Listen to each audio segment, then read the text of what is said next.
Shalom, shalom, בוקר Boker טוב, Tov. בוקר Boker טוב. Tov. Boker Tov à tous. Boker Euh, Tov. nous reprenons notre étude sur l'hébreu biblique. Excusez-moi, aujourd'hui, on avait prévu de faire, à partir de 10 heures, également le cours sur le découvert de l'hébreu moderne. Mais je dois récupérer mon fils à 10 heures. Donc, je m'excuse, je ne pourrai pas faire le cours. Bezrat Hashem, on reprendra la semaine D'accord. prochaine. Pas de Tov, problème, pas de problème. on reprend l'hébreu biblique, Bezrat Hashem. On était sur la paracha de Lech Lecha. Nous étions toujours au premier verset. Voilà. Ok. Alors, qu'est-ce qu'on avait dit sur le premier verset? On avait terminé, il me semble, la première phase, la première étape, c'est-à-dire d'avoir décortiqué le passouk avec l'hébreu biblique. On a expliqué c'est quoi Vayomer, le nom de Havaya, Lech Lecha, etc. On avait tout expliqué. Et elle arrête Asher Ar Eka, d'accord? Et on avait expliqué Asher Ar Eka, ça ne veut pas dire que je te montrerai, mais c'est je montrerai toi. Abraham, je montrerai toi aux autres. Tiens, David, je peux juste couper les micros, s'il te plaît. Voilà. Donc ça, c'était la première étape. Maintenant, la deuxième étape, c'est, on a dit qu'on se pose des questions. Alors, j'avais un peu triché la semaine dernière parce que voilà, j'avais un peu expliqué pas mal de choses sur le verset. Donc, on ne va pas passer trop de temps sur le verset. J'aimerais avancer au prochain verset. Mais ici, il y a pas mal de questions qui se posent. La première grande question, en fait, sur ce premier verset, le deuxième, le troisième et de manière générale, c'est, mais en fait, c'est qui Abraham? C'est-à-dire, là, on nous présente le troisième prophète de l'histoire biblique. Il y en a peut-être d'autres. Le quatrième, excusez-moi. On a Adam, on a Noach, on a Ever, et là, on a un quatrième. C'est-à-dire, il y avait d'autres prophètes. Mais là, c'est le quatrième personnage biblique qu'on nous présente comme prophète. Dieu se révèle à lui. Et de façon très étonnante, on ne sait pas qui est Abraham. Ce que je sais d'Abraham pour l'instant, c'est que c'est un descendant de Shem et de Ever, fils de Terach. Son frère est mort à Haran, est mort à Ur-Kasdim. Il a suivi son père pour monter en Eretz Kenan. Finalement, il s'est arrêté en chemin en territoire de araméen. Et c'est tout.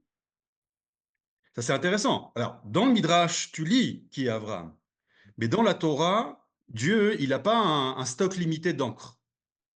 Ça veut dire, s'il voulait nous présenter Abraham, un peu comme Noach. Noach, Matzachen Be'ene Hashem, il a trouvé grâce aux yeux de Dieu. Ish Tzadik, c'est un Tzadik, Tamim, entier. Et Elohim Italech Noach. Il s'efforçait de marcher avec Dieu. Voilà, trois, quatre mots. Présente-nous. C'est qui ce personnage-là? Tu vas créer un peuple, il va réparer l'humanité. On ne sait pas qui c'est, Avram. Et n'oubliez pas que on ne connaît pas la suite des versets. Le verset nous a été présenté, nous a été écrit et doit avoir un rochem sur nous, doit avoir un impact indépendamment de la suite. Donc là, c'est la première grande question qu'on a sur ce verset, mais qui est ce Avram? C'est pas clair. Il est prophète, donc c'est quelqu'un de très grand apparemment, on ne sait pas c'est qui. Je laisse la question un petit peu en suspens et on y répondra à la suite. Deuxième élément, il y a aussi une autre question sur ce verset-là, c'est euh, il y a beaucoup de mots a priori en trop. Ça veut dire, si Hachem voulait dire à Avram, euh, quitte ton pays, va vers la terre, il aurait juste simplement dire, Lech el haaretz asher areka. C'est tout. Mais là, il y a deux destinations. Il y a l'Ech Lecha, va vers toi, et vers la terre. Bon, la réponse, elle est simple, hein, d'accord? Ça, je sais pas, on va pas trop tergiverser, c'est évident. La terre, c'est d'aller vers lui. Quand il va vers lui, c'est la terre. On avait expliqué ça la semaine dernière. Mais il y a beaucoup. C'est comme si je te dis maintenant, bon, viens en Israël. Bah, si tu viens en Israël, évidemment, tu vas quitter l'endroit où tu es. C'est sous-entendu. Personne ne dit viens en Israël et quitte Paris, la France, la région parisienne. Ta famille, tes amis d'enfance. Personne ne parle comme ça. Pourquoi Dieu juge nécessaire de préciser tout ça? Ça, c'est la deuxième question. Et après, le reste, on a répondu. Eka, j'avais expliqué. L'Echlecha, j'ai expliqué, etc., etc. Donc, la première question, qui est Avram et pourquoi ce personnage ne nous est pas présenté? Donc ça, je vais la laisser un petit peu en suspens et on verra au fur et à mesure des versets. Par contre, la deuxième question, qui est pourquoi tu me précises les trois choses qu'il doit quitter? Ça, c'est oui, très important à comprendre. Alors, il doit quitter trois choses, on a dit. Artsecha, donc une dimension nationale. Eretz, Moladtecha, l'endroit de ta naissance. C'est quoi l'endroit de ta naissance? C'est-à-dire tes souvenirs d'enfance, tes amis d'enfance, tes repères. Bet avicha, hein, ça c'est l'éducation que tu as reçue. Donc il doit quitter ces trois dimensions. Pourquoi Hachem juge nécessaire de préciser ça? Parce que c'est ce que disait Manitou, c'est difficile pour un juif de quitter l'exil, mais c'est encore plus difficile pour un juif que l'exil le quitte. C'est-à-dire, tu peux monter en Israël et vivre comme en exil. Et donc, Hachem lui précise ici, attention Abraham, là c'est pas juste tu quittes un territoire, etc. Tu dois quitter toutes les dimensions, toutes tes attaches, d'accord? Donc, ta culture, ton nationalisme araméen, d'accord? Je vous renvoie au cours que j'ai commencé à faire sur les lettres par rapport à l'araméen.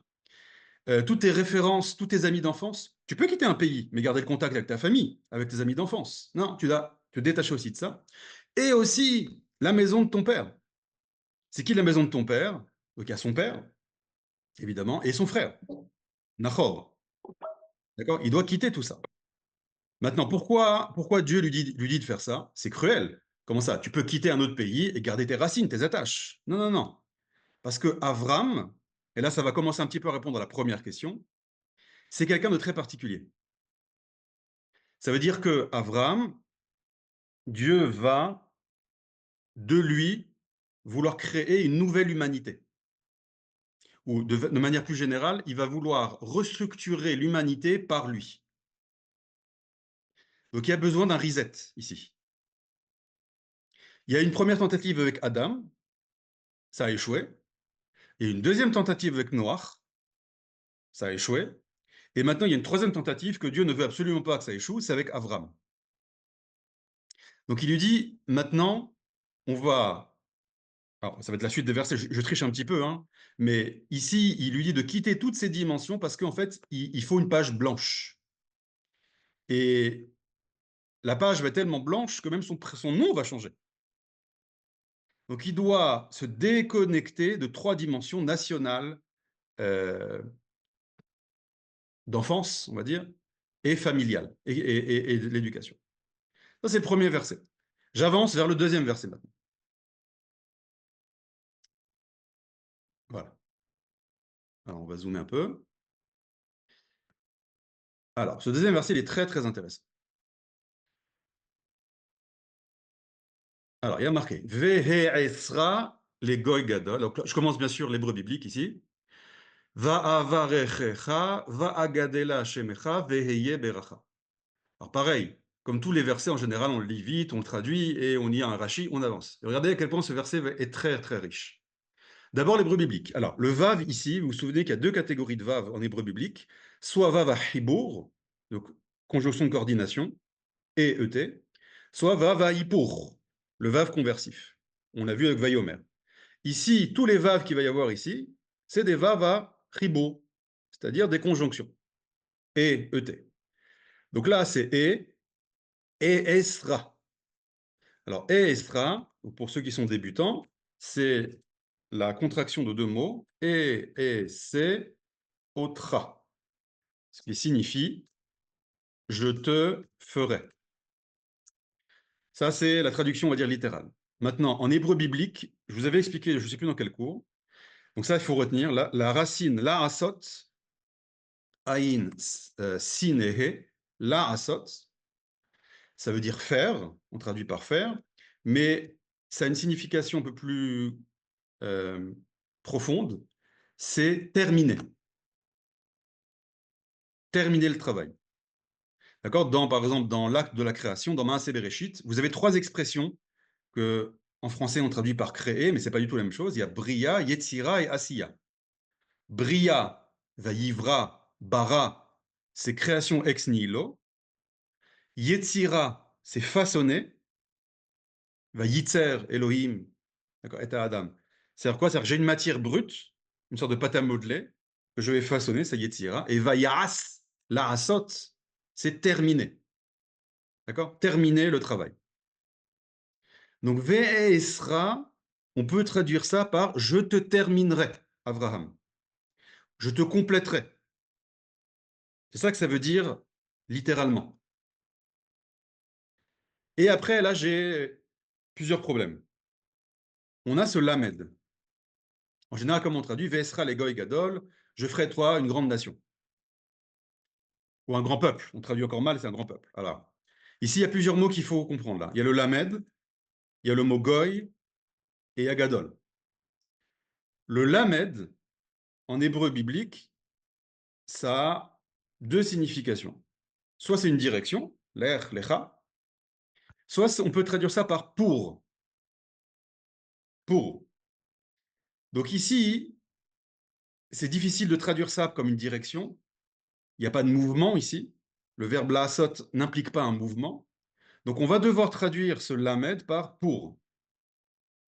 Donc si on traduit bien ici, c'est Ve'esra, je te compléterai les pour que tu sois, pour être Goy Gadol. Alors Goy, ce mot a complètement perdu son sens originel. Aux yeux de l'homme moderne, Goy, il y a le juif et le Goy. Alors que là, le peuple d'Israël est appelé Goy. Goy, retenez bien ce que c'est Goy dans l'hébreu biblique. Goy, c'est une nation. C'est pas un peuple. Peuple, c'est Am. Goy, c'est une nation. Quelle est la différence entre Am et Goy? Am, c'est un peuple, une identité nationale, culturelle. Goy, c'est une identité nationale. Qu'est-ce que ça veut dire, une identité nationale? Ça implique une structure politique. Goy, c'est une nation qui a une armée, qui a une économie, qui a une agriculture, etc., etc. Tout ce qu'implique une nation. Le mot Goy en hébreu signifie nation. C'est-à-dire qu'il y a une dimension ici politique. Gadol, donc une grande nation. Bon, évidemment, une des questions qu'on va voir, c'est c'est quoi ce Gadol?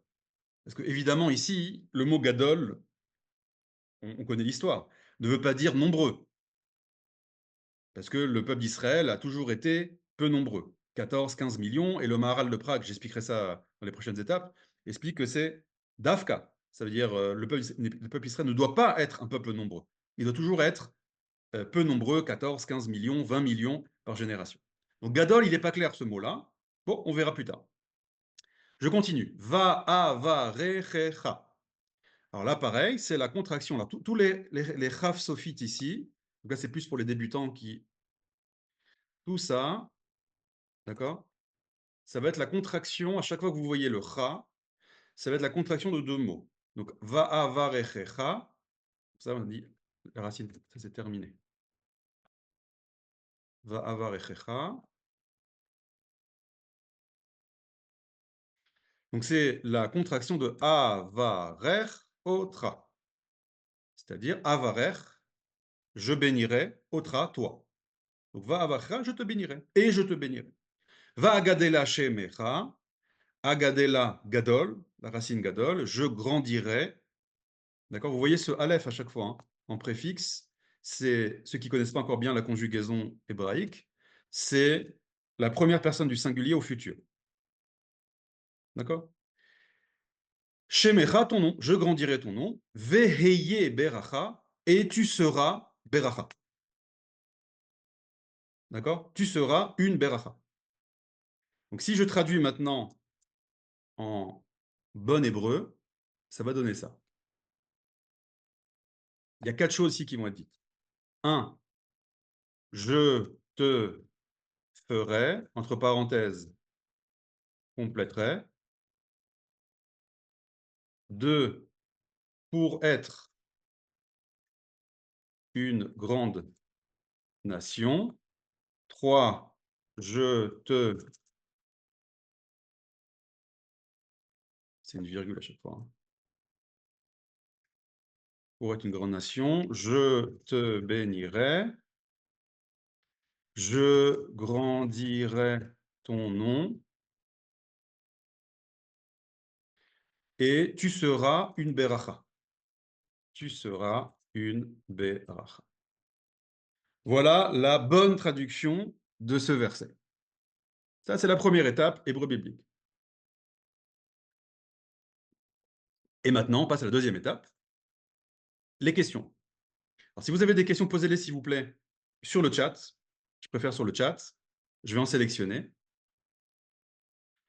Qu'est-ce qu'il y a d'étrange dans ce verset? Qu'est-ce qui n'est pas clair? D'accord? Moi, j'ai plein de questions ici. Moi, j'ai plein de questions sur ce verset. Et vous allez voir, c'est un verset qui n'est pas du tout évident. Il y a beaucoup de choses qui ne sont pas claires ici. Bon, je commence en attendant que les gens posent des questions sur le chat. Donc, n'hésitez pas sur le chat si vous avez des questions, j'en sélectionnerai. Question numéro 1 pour moi, c'est bon, ok, on a la question sous-jacente qui est c'est qui ce Avram là, hein? On sait toujours pas c'est qui. Donc Dieu lui parle, donc il est prophète. Ok, donc je vois j'ai des questions, alors je ne prendrai pas ces questions. Il y a déjà une très grande question ici. Pourquoi Dieu... J'ai une double question si vous voulez. Il y a une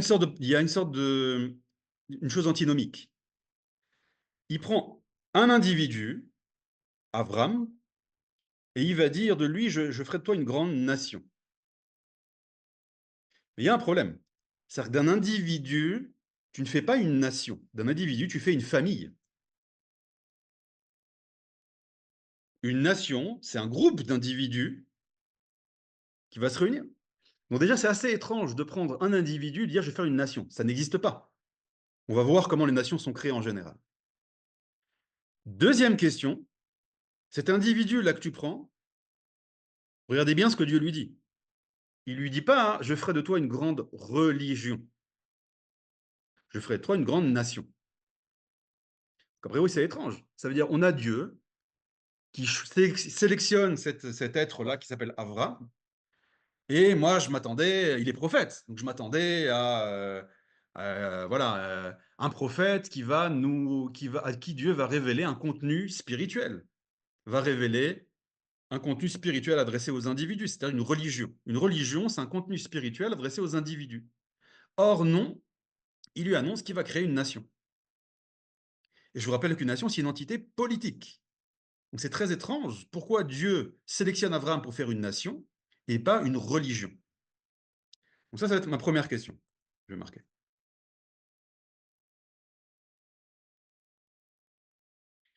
Donc question 1.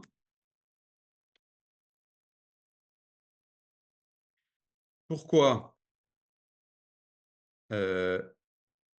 créer une nation et pas une religion? Question 2, c'est un peu... elle est liée à la première question.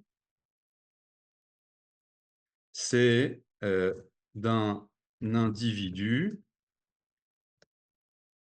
va naître une famille, pas une nation. Autre question, je regarde un peu dans le chat. En quoi Dieu veut terminer Abraham? Il a fait. C'est quoi ça? Qu'est-ce que ça veut dire? Je te compléterai. Je... On fait comme ça. Je te compléterai. Complète. Qu'est-ce que ça veut dire? Il va le compléter en quoi? Qu'est-ce que ça veut dire? Autre question que j'ai vue. Pourquoi? Ah, il y a fait. Caroline dit pourquoi je te bénirai, tu seras une beracha. Il y a ici une redondance. Je te bénirai, tu seras beracha. Que veut dire? Pourquoi deux fois le mot beracha? Apparemment, c'est une redondance. Ensuite, on a question de Ariella. Pourquoi il y a tous ces et? Et ça, et ça, et ça.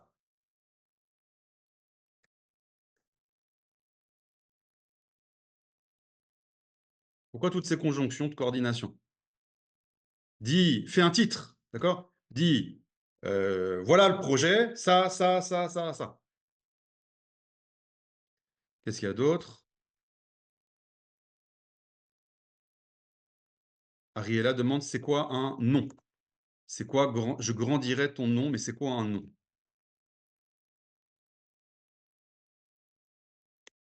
Qu'est-ce qu'un nom? Dans le Tanakh, c'est en hébreu biblique. Qu'est-ce que ça veut dire, un nom? Voilà.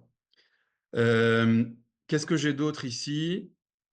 Tu seras Beracha, etc., etc. Bon, je pense qu'on a des bonnes questions ici. Il y a encore d'autres choses. Que j'ai retiré ton nom. Ah oui, évidemment. Et c'est quoi Gadol? Très important. Qu'est-ce que ça veut dire Gadol? En quoi cette nation va être Gadol? D'accord? Donc vous voyez, c'est intéressant. C'est un passouk qu'on lit tous les ans très vite. Et vous vous rendez compte, quand on s'arrête 2 minutes, le nombre de questions qu'on a sur ce verset. D'accord? On peut continuer, hein, on va pas mettre, on peut vraiment très facilement trouver une dizaine de questions déjà sur un verset. Alors ici, c'est fondamental. C'est-à-dire, ici, on a le projet d'origine du peuple d'Israël. Est-ce qu'il y a d'autres questions? On doit prononcer Avram. D'accord? Pour l'instant, on prononce Avram.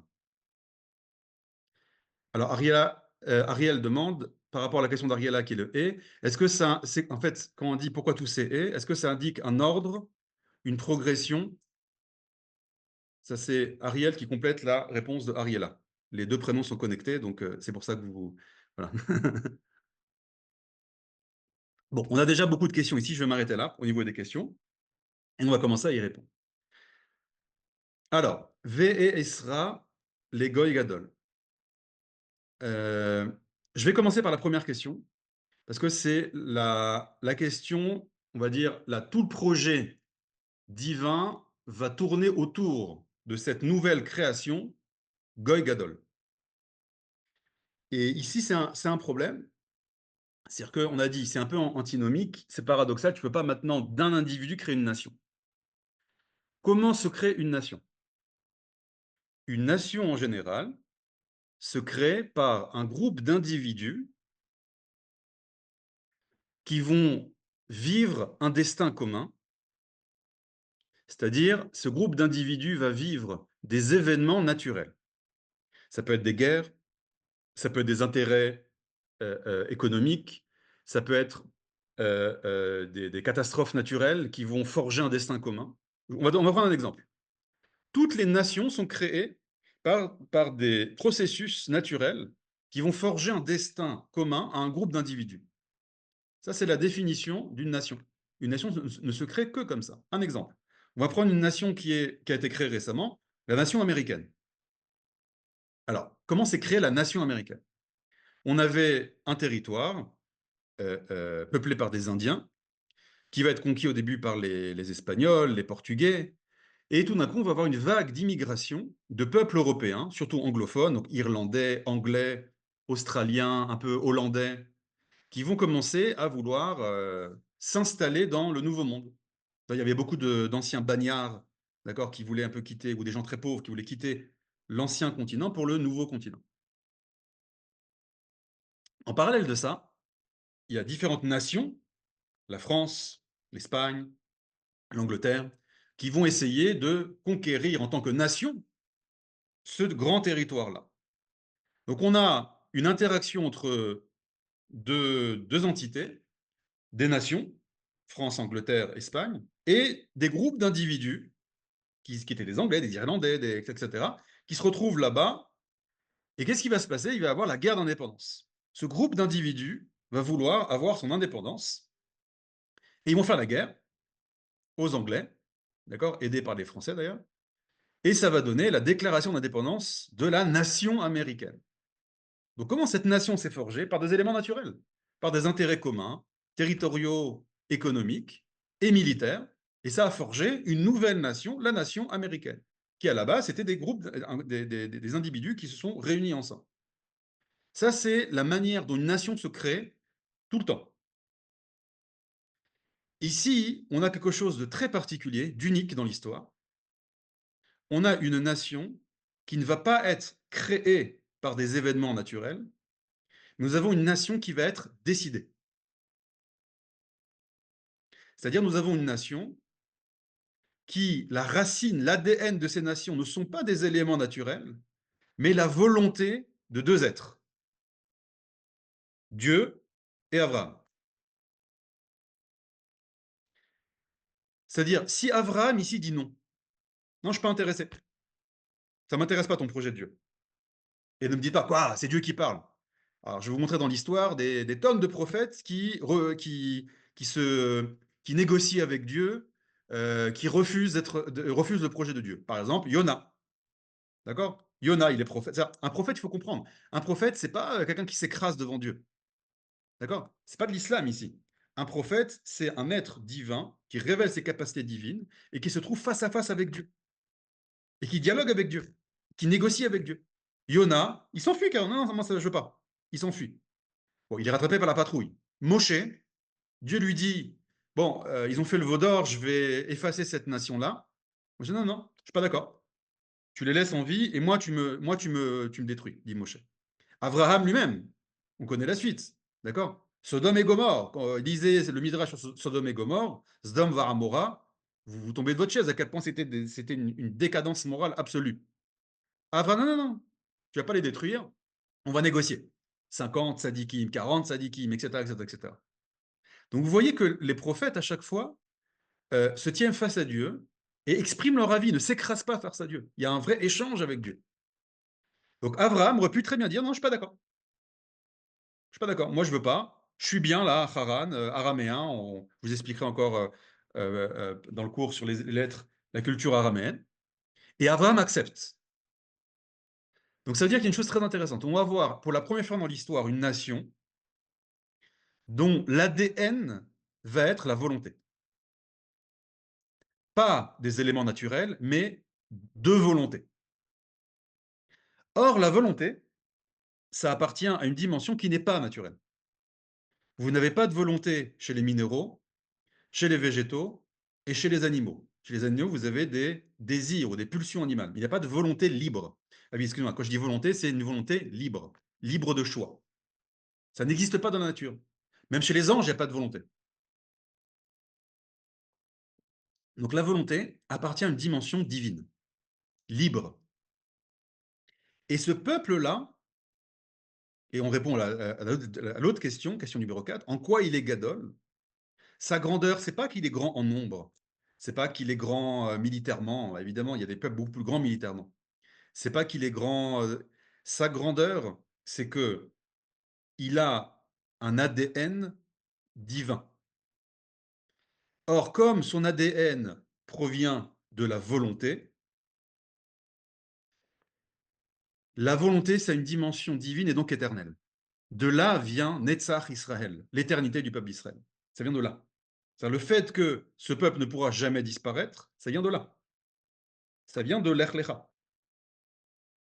Et c'est ça la grandeur du peuple d'Israël. La grandeur du peuple d'Israël, ça va être une nation, une entité politique qui va être créée et structurée pour être le réceptacle de la volonté divine,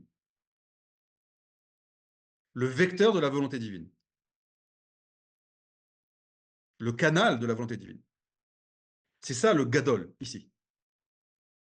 Donc si on reprend ici, Ve'esra, je vais te compléter. Je n'ai pas encore expliqué c'est quoi compléter. Pour être Goy Gadol, ça veut dire ici il y a un manque chez Avram, il y a un manque chez lui. Dieu lui dit je vais compléter ce manque-là. Et lorsque tu seras complet, tu pourras avoir une nouvelle fonction dans le monde. Tu vas devenir une grande nation. C'est-à-dire, tu vas pouvoir, de toi, pas juste sortir une famille, une très grande famille, une très grande descendance, mais une entité politique qui sera le vecteur de Dieu sur terre. Et ça, Gadol. Pourquoi créer une nation et pas une religion? Donc maintenant qu'on a compris comment le peuple d'Israël a été structuré, on a compris pourquoi il y a cette éternité en lui. D'accord, comme disait Tolstoï, un jour il a vu un jeune enfant sortir avec du Talmud Torah, avec un Chumash, etc. Et il a dit, quand j'ai vu cet enfant-là, j'ai compris le secret de l'éternité d'Israël. D'accord, qu'il a vu, c'est une sorte de symbole, cet enfant-là, en exil, avec ce livre de Torah, qu'en fait, peu importe ce qui va se passer, peu importe les tentatives de destruction, voilà, il y aura et ça peut être très grave. Vous savez qu'à l'époque de Rachi, il y avait dans le monde 1 million de juifs. C'est l'époque dans l'histoire du peuple d'Israël où il y avait le moins de juifs dans le monde, 1 million de juifs. Donc on peut étouffer, essayer d'étouffer, étrangler le peuple d'Israël, mais il y a cette dimension d'éternité qui est gravée ici dans l'Echlecha. Alors maintenant, on va essayer de comprendre pourquoi Dieu choisit ce projet-là. Pourquoi il décide de créer une nation et pas une religion? Je répète, une religion, c'est un contenu spirituel qui va s'adresser à des individus. L'Avdil, l'islam, le christianisme, le bouddhisme, ça c'est des religions. Alors pourquoi Dieu choisit Abraham pour créer une nation, pas une religion? Ben, la réponse elle est simple. C'est que si Dieu ne se révèle que à travers les âmes des individus, pardon, qu'on soit juif ou qu'on soit non juif, on a tous une âme divine. Cette âme divine permet à Dieu de se révéler à travers nous. Le problème, c'est quoi? C'est qu'un individu qui a une religion, c'est-à-dire il a une sorte de contenu spirituel qui va le faire grandir intérieurement, pouvoir révéler ses capacités divines, le champ d'action d'un individu, il est limité. C'est-à-dire, moi, Nathaniel, c'est quoi mon champ d'action? Ben, il est limité. Prenons un Elon Musk, l'homme le plus riche du monde. Donc lui, son champ d'action est beaucoup plus large que moi, mais c'est quand même limité. C'est-à-dire, un individu ne pourra pas avoir un champ d'action dans notre réalité illimité. La seule entité dans notre réalité qui va pouvoir toucher à toutes les couches de la réalité, c'est une nation. Le roi, le président, le premier ministre, qu'est-ce qu'il gère dans le monde? Sur quoi il agit? Bah, sur tout. Sur l'économie, sur les relations internationales, sur l'agriculture, sur l'urbanisme, sur l'écologie, sur le droit aux animaux, sur tout ce que vous voulez. C'est-à-dire que la nation, c'est une structure qui va agir sur toutes les couches de la réalité. Or, il y a marqué Bereshit bara Elohim et Hashem et Haaretz. Dieu, il a tout créé. Et Shamaïm, les dimensions spirituelles, et les dimensions matérielles. Puisqu'il a tout créé, il est intéressé, il a pour aspiration à se révéler dans toutes les couches de la réalité. Et donc, s'il avait sélectionné Avram comme chef religieux, Dieu n'aurait pu se révéler que à travers Avram et ses fidèles. Et même si on a 7 milliards de fidèles, même si on a le monde, les individus entiers qui deviennent ces religieux-là, eh ben ça reste limité à 7 milliards d'individus. Donc Dieu va choisir un autre projet, va vouloir se révéler dans, puisqu'il veut se révéler dans toutes les couches de la réalité, il va créer de toutes pièces une 71e nation, et cette nation va être Gadol. Plus tard, on verra, elle va être Kadosh. Et c'est la seule nation pour l'instant qui a ces caractéristiques. On verra que plus tard, les nations du monde entier vont apprendre d'Israël à être eux-mêmes comme nous. Ça, c'est Gadol. Donc là, on a répondu à la question 1, pourquoi créer une nation, pas une religion? Pourquoi on a expliqué d'un individu va naître une famille, normalement, pas une nation? On a expliqué, c'est fait exprès ici. Parce que Dieu voulait qu'il y ait l'ADN de la volonté d'Abraham dans la naissance de cette nation. Il ne voulait pas qu'il y ait un élément naturel qui se greffe à l'ADN du peuple d'Israël. Parce que si tu as un élément naturel qui se greffe à l'ADN d'une collectivité, eh bien, si c'est naturel, c'est périssable, potentiellement. Or, il voulait créer ici une dimension d'éternité. Donc, on a dit Gadol, on a répondu à la 1, on a répondu à la 2, on a répondu à la 4. Alors, je te compléterai ici.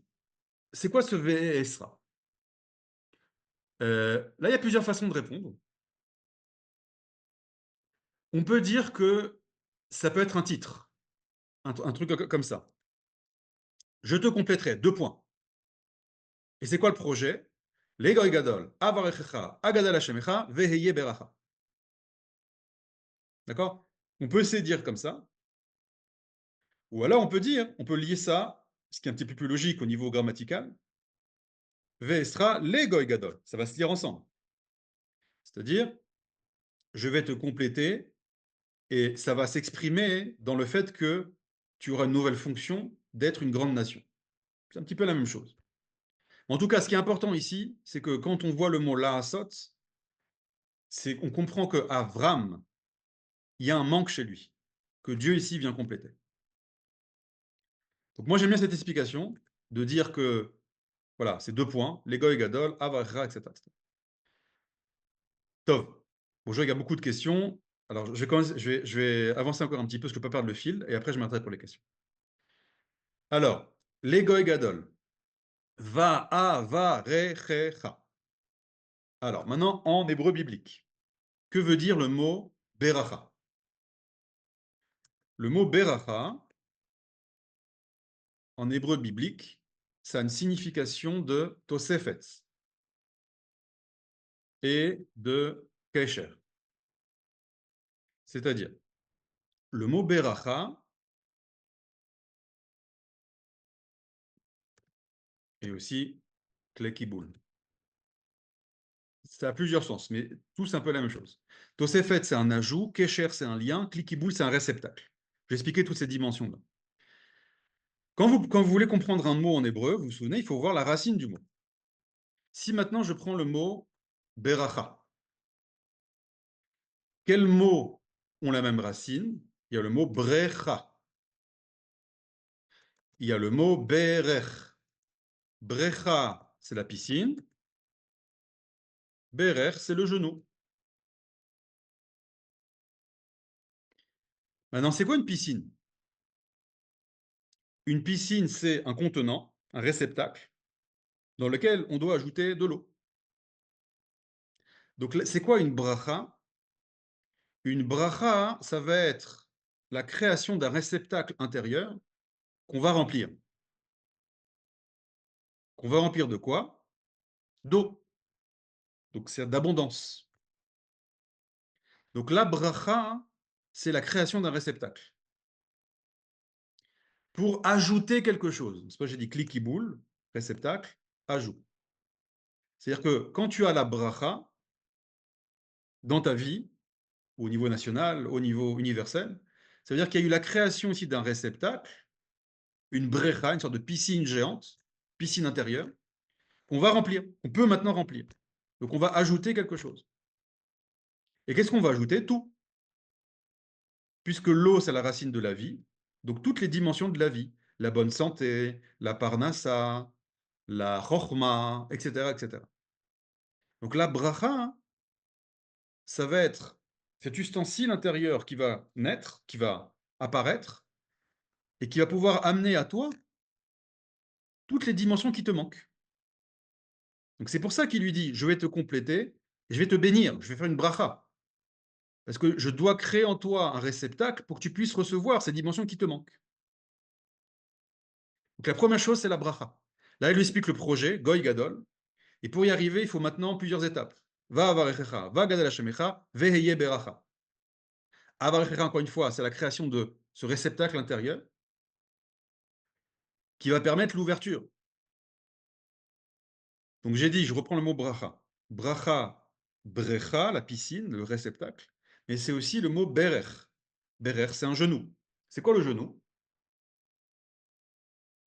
Le genou, c'est le membre du corps qui va connecter les, les, euh, les parties importantes du haut du corps, c'est-à-dire le cerveau, le cœur, le foie, les reins, etc., aux parties basses du corps, les pieds. Donc le berech, c'est une connexion.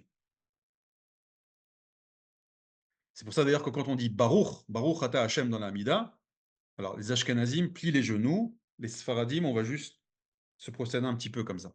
Mais on met du poids sur nos genoux. Pour expliquer ici qu'en fait dans le mot Baruch, on crée ici une connexion. Pourquoi il faut créer une connexion? Parce que juste créer la brecha, juste créer la piscine, c'est pas suffisant. Tu peux avoir un réceptacle, mais si tu n'as pas ouvert le robinet, à quoi il te sert ton réceptacle? Donc tu dois ouvrir le robinet d'en haut. Pour pouvoir ouvrir le robinet d'en haut, il faut que tu crées une connexion. Il faut que tu crées un tsinor. Il faut que tu crées un canal de connexion pour amener l'eau dans ta piscine. Et donc c'est pour ça que la bracha implique une deuxième dimension, c'est une dimension de lien. Donc il y a une double dimension ici dans le mot bracha, c'est création d'un réceptacle et création d'un lien avec une dimension supérieure afin de remplir ton réceptacle. Et là, tu as la bracha. D'accord? Donc quand la bracha n'arrive pas, c'est qu'il y a deux problèmes. Soit tu n'as pas le réceptacle, soit tu n'as pas la connexion. Si tu as les deux, la bracha vient à toi. C'est-à-dire l'eau d'en haut, elle est toujours là. Dieu, toute l'abondance pour le monde, encore une fois, au niveau individuel, national ou universel, elle est toujours là-haut. Ce que les kabbalistes appellent le zivoug entre la chokhma et la bina, Abba et Ima. C'est toujours là. Pourquoi la bracha parfois n'arrive pas? Soit tu n'as pas le réceptacle pour recevoir cette bracha-là, soit tu as le réceptacle, mais tu n'as pas la connexion.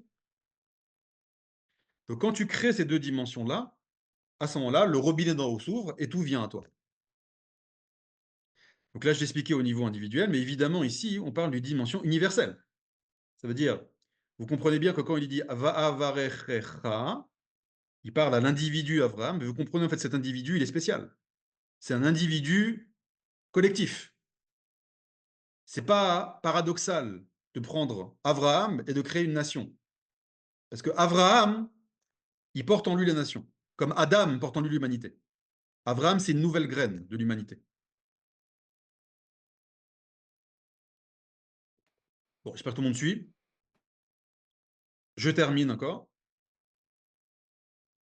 Va agadela shemecha, je grandirai ton nom. Bon, dans le pshat, qu'est-ce que ça veut dire grandir ton nom? Il s'appelait Avram, il va s'appeler Avraham. On va lui ajouter une lettre. Donc son nom va être un peu plus grand. D'accord? C'est pas juste pour la sécurité sociale pour remplir les papiers, agadela shemecha. Vous comprenez ici en fait que cet ajout de la lettre, quand on fera sur la lettre He, on verra que la lettre He, c'est la lettre de la fertilité. C'est la lettre justement du réceptacle. Donc ce He qui va lui être ajouté, d'accord, ça va agrandir les capacités d'Abraham. C'est pour ça d'ailleurs qu'il ne pourra avoir Yitzhak que quand son nom sera grandi. C'est pas suffisant d'être en Israël. Vous comprenez bien que les manques, Dieu lui complète les manques, et il y a plusieurs dimensions qui manquent. Il lui manque ce réceptacle, cette connexion, la bracha. Il lui manque une lettre à son nom. Et après, on va voir ce que c'est Veheye Beracha. Et ensuite, Veheye Beracha, tu seras Beracha. Donc attention, ici, il n'y a pas marqué je te bénirai, c'est marqué ici, va avoir. D'accord? Tu seras Beracha. D'ailleurs, excuse-moi, juste j'ajoute une chose sur la bracha. Si vous prenez la racine Berech, qui est la racine du mot bracha,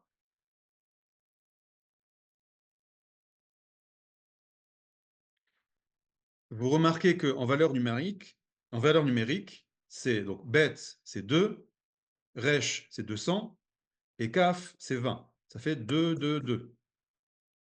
Ça veut dire que dans la bracha, le 2, c'est l'ajout. D'accord? Là, c'est la multiplicité. C'est la racine du multiple, le 2. Donc c'est pour ça que dans la bracha, j'ai parlé de tosefet. Il y a un ajout. Quand tu as la bracha, il y a quelque chose de multiple qui va se révéler en toi.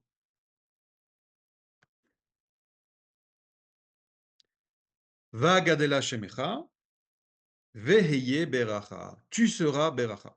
Qu'est-ce que ça veut dire tu seras beracha? Alors, ici c'est intéressant. Il y a plusieurs façons de comprendre. Rachid donne deux explications. Je vais vous donner une des explications de Rachid, qui dit jusqu'à maintenant, celui qui a la capacité de bénir, c'est moi, dit Dieu. Et bien maintenant, je te transmets cette capacité. C'est-à-dire le peuple d'Israël, à travers Abraham, a reçu une capacité, pas seulement de réceptionner la bracha, mais de donner la bracha aux autres. Comme une sorte de lumière, d'accord? Une bougie. Hop, je te transmets le flambeau, et maintenant, il y a une nouvelle flamme. Et je peux maintenant, quand vous avez une bougie, vous pouvez allumer une infinité d'autres bougies. C'est ça qu'il lui transmet. Il lui transmet maintenant non seulement une capacité à recevoir la bracha, à faire le lien, etc., mais aussi à donner la bracha aux autres. Donc, Veheye Beracha, c'est un truc énorme. C'est la première fois qu'un être humain va recevoir de Dieu une capacité à amener la bracha aux autres. Et pour l'instant, on voit ici une dimension individuelle. Mais vous comprenez bien que, on va voir dans le 3e verset, que cette bracha, c'est au niveau collectif.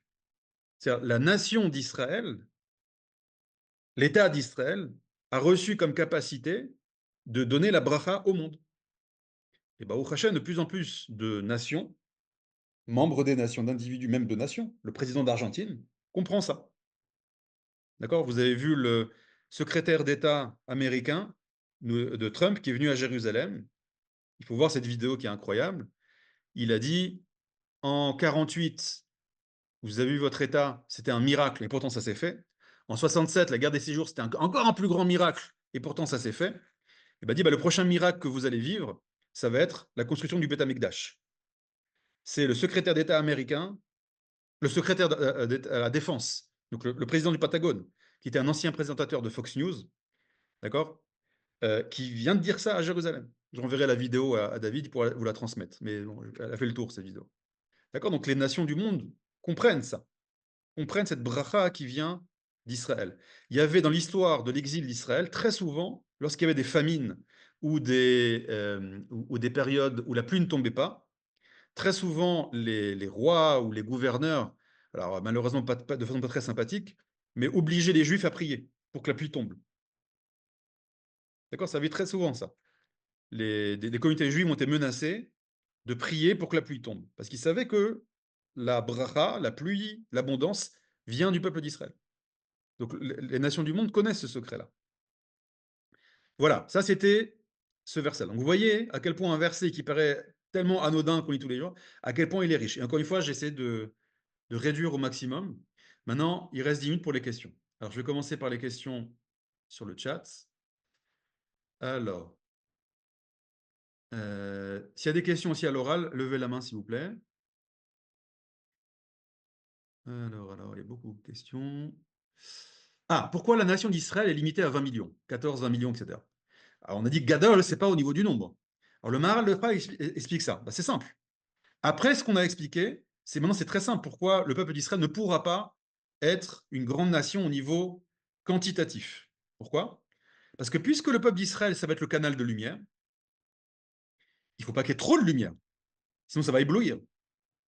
Donc, il faut qu'il y ait la lumière qu'elle soit condensée pour pouvoir après être diffusée par rayon. S'il y a trop de lumière, s'il y a trop de juifs dans le monde, si on est 1 milliard, la lumière ne va plus être une lumière de bracha, mais ça va être une lumière qui va être trop éblouissante. On ne pourra pas vivre comme ça, avec trop de lumière. Ça, c'est la raison pour laquelle on n'est pas beaucoup. C'est ce que dit le Maharal de Prague. Euh, ça, j'ai répondu. Ça, j'ai répondu. Une seconde. Euh, par des restes. Bon, je crois que j'ai répondu à tout. Par rapport à l'islam, Ariella nous dit Islam, la Oumma, la supérieure à l'individu, elle est peut-être entre la Oumma, l'islam, l'individu. Alors, vous avez raison qu'il y a dans l'islam euh, euh, une identité, la Oumma. Mais regardez, Oumma, c'est le Ham, c'est le peuple islamique. Ça veut dire que, alors je sais pas, je connais pas assez bien l'islam, mais je ne crois pas qu'il parle dans l'islam d'une sainteté collective. Il y a un destin commun à tous les musulmans du monde, c'est la Oumma, vous avez raison, mais on ne parle pas de sainteté collective. Dans l'islam, on parle de la sainteté individuelle. Jamais on parle de sainteté collective. Je parle au niveau du peuple. Je ne parle même pas au niveau national. C'est-à-dire qu'il n'y a pas de sainteté dans l'économie, dans l'agriculture, dans tous les éléments, voilà, je sais pas, le lien aux animaux, tout ce que j'avais expliqué par rapport à une nation. Je continue dans les questions. Le manque, ça j'ai expliqué. Piscine, j'ai expliqué. Un, un, un. Top, ok, bon, je crois que j'ai répondu à toutes les questions. Donc maintenant, il y a 2 questions à l'oral. Rebecca et Ariella.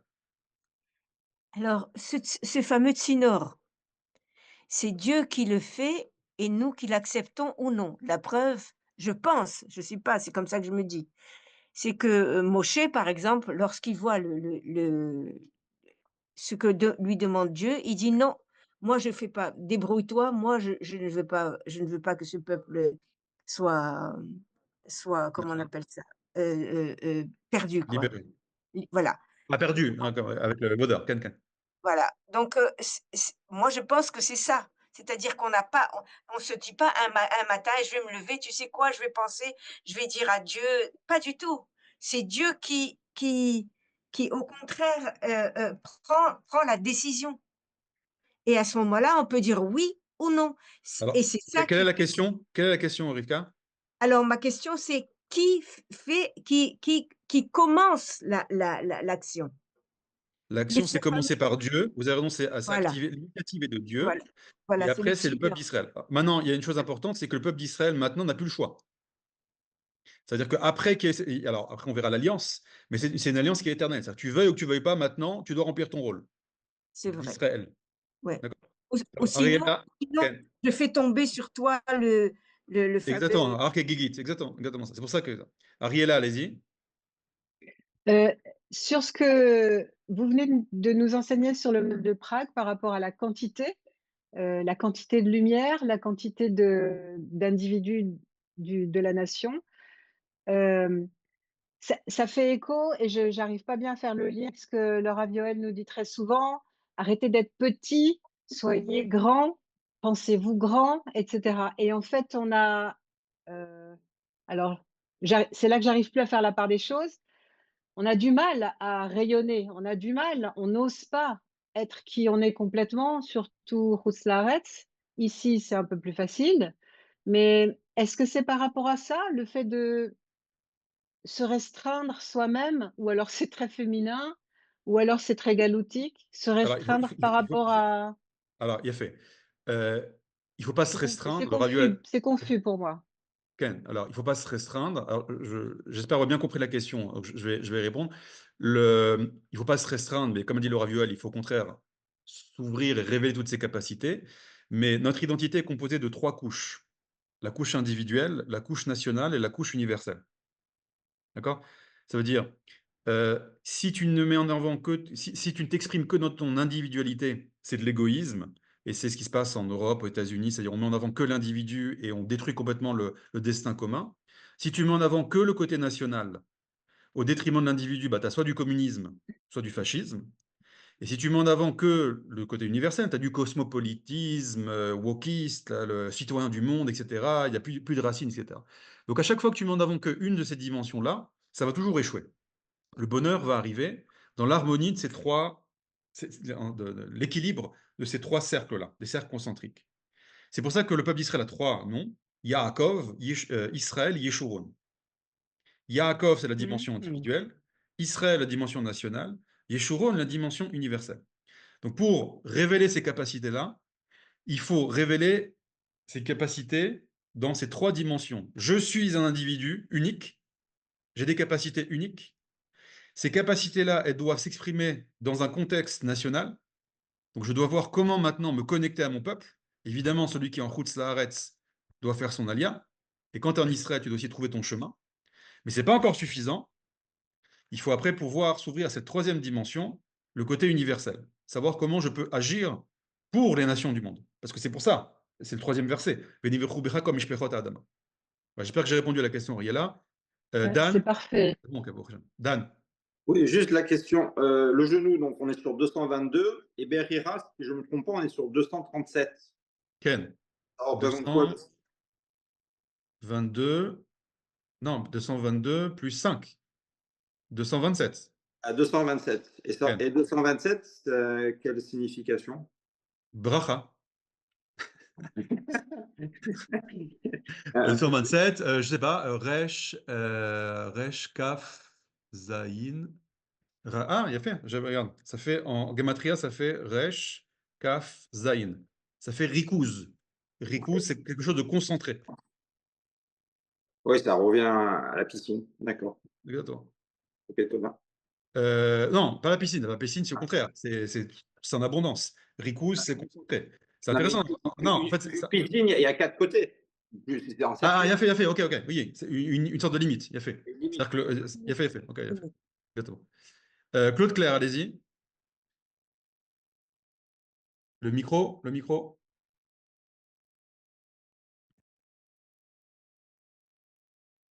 Le micro. Attends, en attendant, je regarde ce qu'il y a dans le chat. Ah, Pourquoi Dieu choisit Avram? A-t-il une capacité plus grande que les autres prophètes? Ah, il a fait. Ça, j'ai pas répondu à ça. Excusez-moi, Claude Claire. Il y a la question qui est ici sous-jacente, c'est mais c'est qui ce Avram? On ne sait pas c'est qui. J'ai pas lu le Midrash. Moi, je lis les mots de la Torah. Pourquoi il a ce mérite d'être prophète, etc., etc. Alors, la réponse est que évidemment, Abraham est tzaddik, parce qu'il est prophète. Évidemment, c'est quelqu'un d'énorme, une grande âme, etc. Mais en fait,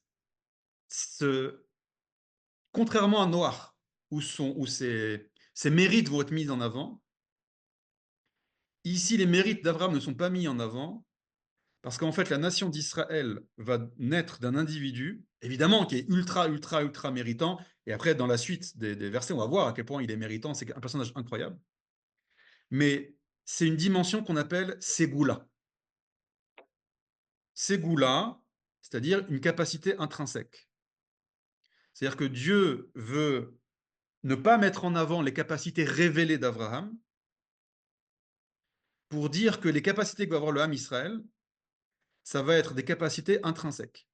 Bon, là, en fait, il faut que je développe, mais j'ai pas le temps. Donc, Caroline, si vous pouvez, la semaine prochaine, me reposer la question, et je commencerai par ça. Il faut que je développe un petit peu, mais j'ai pas le temps. Ça va être un petit peu long. Excusez-moi. Donc, Claude Claire, allez-y. Oui, le fait que soit employé ayé bracha, ce n'était pas un terme qui est utilisé essentiellement pour Dieu, le verbe être dans ce cas-là. Il faut voir dans le Tanakh, pas forcément. Pas forcément. Pourquoi? Tu seras. Non, Non, non, le parce verbe que être au futur, tu seras. Il faut vérifier, vous avez raison, il faut vérifier dans le Tanakh pour voir si, dans quel contexte ce terme est utilisé. D'accord? D'ailleurs, quelqu'un m'a posé la question, pourquoi c'est tihiyé? Parce qu'en hébreu moderne, on dit tihiyé. Alors, pas tout à fait, parce que l'impératif en hébreu moderne, vous prenez le futur, tir, tov, tishma, etc. Et le vrai impératif, qui est grammaticalement juste, contrairement à ce qu'on dit dans la rue, il faut enlever le tav. D'accord? L'impératif, c'est ktov, shma, lech. Donc, c'est correct de dire tirtov, tishma, telech, d'accord? Mais la vraie règle, c'est d'enlever justement le tav comme c'est marqué ici. Donc, c'est pas marqué tihiyé, c'est heyé. Ça, c'est le vrai impératif. Et on a une question de Jonathan pour terminer. Shalom Rav, shalom à tous. Voilà.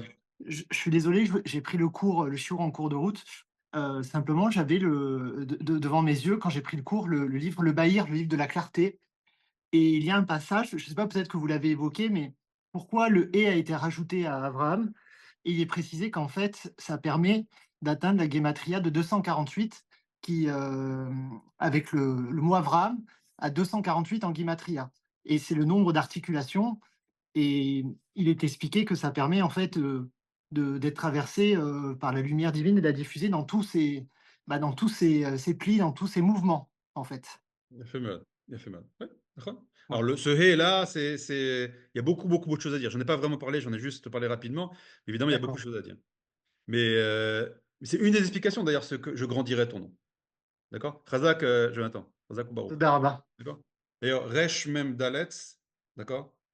248, ça fait Resh Mem Dalet, et c'est le remède de l'humanité. On a le droit aussi de faire des jeux de mots en français. Top. Merci à tous. Alors, encore une fois, je m'excuse, je ne pourrais pas donner le cours d'hébreu moderne. Les Itraot, merci pour votre écoute et votre Merci. question. Todaraba. Les merci. Salam. Bonne journée. Merci. Merci beaucoup. Bye.